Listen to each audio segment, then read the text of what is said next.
Au nom du Père, du Fils et du Saint-Esprit. Amen. Je vous salue Marie, pleine de grâce. Le Seigneur est avec vous. Vous êtes bénie entre toutes les femmes. Et Jésus, le fruit de vos entrailles, est béni. Sainte Marie, Mère de Dieu, priez pour nous pauvres pécheurs, maintenant et à l'heure de notre mort. Amen. Notre-Dame de Lourdes, priez pour nous. Aujourd'hui, nous allons prendre l'évangile de Luc, chapitre 6, verset 27 au suivant. Luc 6, 27 au suivant.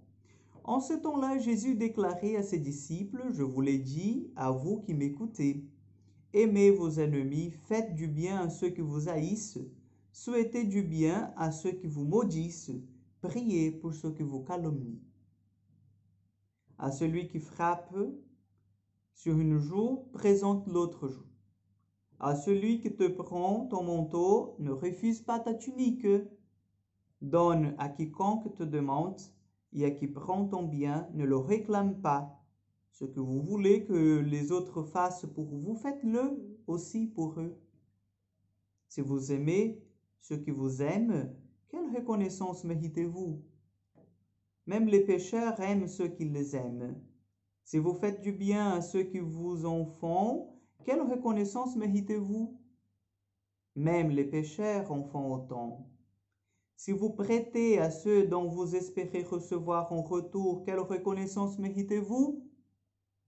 Même les pécheurs prêtent aux pécheurs pour qu'on leur rende l'équivalent. Au contraire, aimez vos ennemis, faites du bien et prêtez sans rien espérer en retour. Alors votre récompense sera grande et vous serez les fils du Très-Haut. Car lui, il est bon pour les ingrats et pour les méchants. Soyez miséricordieux comme votre Père est miséricordieux. Acclamons la parole de Dieu. Oui, chers frères et sœurs, cet évangile est difficile, est dur à écouter et à le mettre en pratique. Peut-être chez vous, là, vous êtes en train de réfléchir, mais si Jésus il n'était quand même pas sympa là-dessus. Vous voyez, cet évangile, il nous configure à une nouvelle façon de vivre. Cet évangile nous présente comment le Père, il voit les choses, comment Jésus, il voit les choses, comment les choses doivent être vues, en fait, dans la réalité. Le Père des cieux fait tomber, fait naître le soleil pour les justes et pour les injustes, pour les ingrats et pour les méchants, ainsi comme pour les bons et pour les bienveillants. Et le Père des cieux est miséricordieux.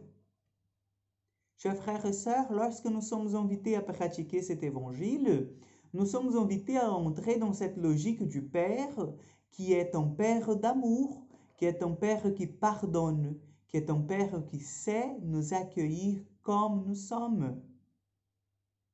Et peut-être vous dites, je n'ai pas la force d'accomplir cet évangile. Je ne me sens pas assez fort pour y aller. Mais vous avez raison, parce que ce n'est pas nous qui accomplissons l'évangile en soi. C'est la force, la grâce de Dieu qui nous pousse à l'accomplir. C'est la grâce de Dieu qui agit en nous. Et plus nous donnons de l'espace à la grâce de Dieu, plus nous voyons que le Seigneur accomplit de miracles à travers nous et dans notre vie.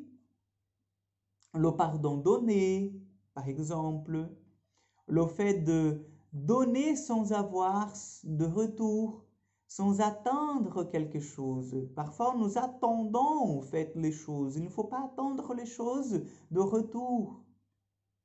Pourquoi? Parce que sinon, nous sommes déjà dans une logique du commerce. Et le Seigneur nous appelle à entrer dans la logique de l'amour, que c'est une logique de la gratuité. Donc demandons au Seigneur aujourd'hui qu'il nous aide, nous aussi, à pardonner nos ennemis, à prier pour ceux qui nous persécutent, qu'il nous aide à être bons, miséricordieux avec tous ceux qui sont autour de nous, que nous soyons l'image du Père, que nous soyons fils d'un Père d'amour. Parce que sinon, chers frères et sœurs, nous n'aurons de chrétiens que le nom. Lorsque les gens nous verront, ils diront, ils sont des chrétiens, ils vont à l'église, Mais c'est que le nom, parce que dans la pratique extérieure, dans le monde ici, on ne voit pas qu'ils sont disciples du Christ. Au moins, ils ne font pas ce que le Christ leur demande. Et ce n'est pas ça qu'on veut, n'est-ce pas? Donc, demandons au Seigneur au cours de cette journée cette grâce et cette force d'accomplir l'appel que Dieu nous a fait à la sainteté.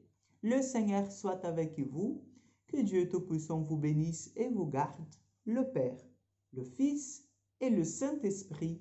Amen. Bonne journée et à demain pour encore une prière du matin.